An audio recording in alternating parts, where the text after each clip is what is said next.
The air was cold in the trenches that night. It was late at night, and a young soldier, Arthur, was on guard duty. The trenches were extensive and built like a maze, so bumping into another soldier was unlikely. The only sound was the soft pattering of rain and wind, and, as always, the sloshing of mud and water below Arthur's boots. He carried his rifle, resting on his shoulder. He was trained to do this, and it was his task, every night, to keep out any enemy from the opposite side. Of course, they had a few trained snipers on watch, too, but you never knew when the enemy could hatch a brilliant plan. The light rain mixing with heavy winds only made his job even harder that night. As the tedious task of patrolling around his normal route continued, the rain turned from a light sprinkle to a heavy downfall. It was about at this time that Arthur couldn't see more than 10 feet in front of him. He pushed against the headwinds in the pouring rain and trudged on. He had been taught to never let nature hinder his main objective, no matter how bad it was. Hours later, the wind still blew. Arthur was pushing with all of his might, trying to keep his balance. Though he had promised himself he wouldn't give up, he had to kneel down for a breather. Even though the night air was cold, especially with the winds and rain mixed in, sweat ran down Arthur's face. The effort of pushing through it was getting to him. The wind died down then, and Arthur could now see farther in front of him. When he looked up from his position, he saw someone unfamiliar. The man was bulky and wasn't wearing any uniform Arthur had ever seen before. He had been taught what all the uniforms looked like, and didn't recognize the one the figure wore. It was a dark brown coat, half buttoned up. Arthur did what he was taught and raised his gun in challenge.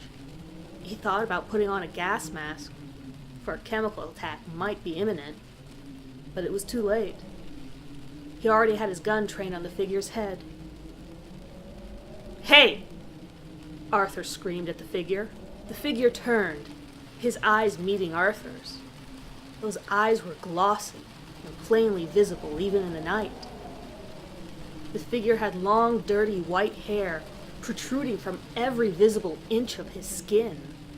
Its nose was pink and pressed into his face, like that of an animal, a cat or a dog perhaps. Arthur quivered at his massive size. This was no cat or dog. "Put your hands up!" Arthur said, ready to pull the trigger at any moment. The figure did not comply to Arthur's commands, though. "You asked for it." Without hesitation, Arthur pulled the trigger, and the figure flinched back, but the thick fur seemed to have blocked the bullet. Arthur dropped his gun out of fright. He went to pick it up, but it was too late. The figure was already dashing towards him. Arthur reacted by pulling out a pistol and firing a couple rounds point blank, to no avail. It slashed into Arthur's chest with what he assumed was a blade of sorts. As Arthur flew back into the mud, holding his chest, he soon learned it wasn't a blade. The figure had claws. Long, black claws. Arthur scuttled back as best he could, hoping that the creature that was attacking him would have some sort of mercy. But the creature only tore into Arthur's neck before dropping him. Arthur lay there, clinging to life, and looked up into the eyes of his ferocious killer. He choked on blood and mucus, but managed to sputter out a few words, coughing up more blood in the process. What are you?" Arthur asked, terrified beyond words. The creature smiled at Arthur, examining a job well done. It chuckled a hearty laugh before gazing back into Arthur's eyes.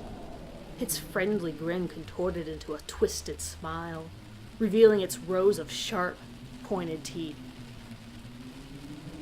"Aye, my boy," the creature started. Arthur was only moments away from death, holding back tears of pain while bleeding out into the mud. I, my boy, am Mr. Trenchfoot. Arthur's eyelids grew heavy as Mr. Trenchfoot reached down and tore his dog tags from his neck. He opened a pocket in his trench coat to reveal a whole collection of them. Arthur's was just another set. He closed his pocket and trudged off into the night. And the last thing Arthur saw before dying was his glossy, evil eyes. Thank you for tuning in. If you like this story, hit that like button. Consider sharing and subscribing to the channel to be alerted to new uploads. If you'd like to see something specific on my channel, leave a comment below and I will look into it. Good night, everyone.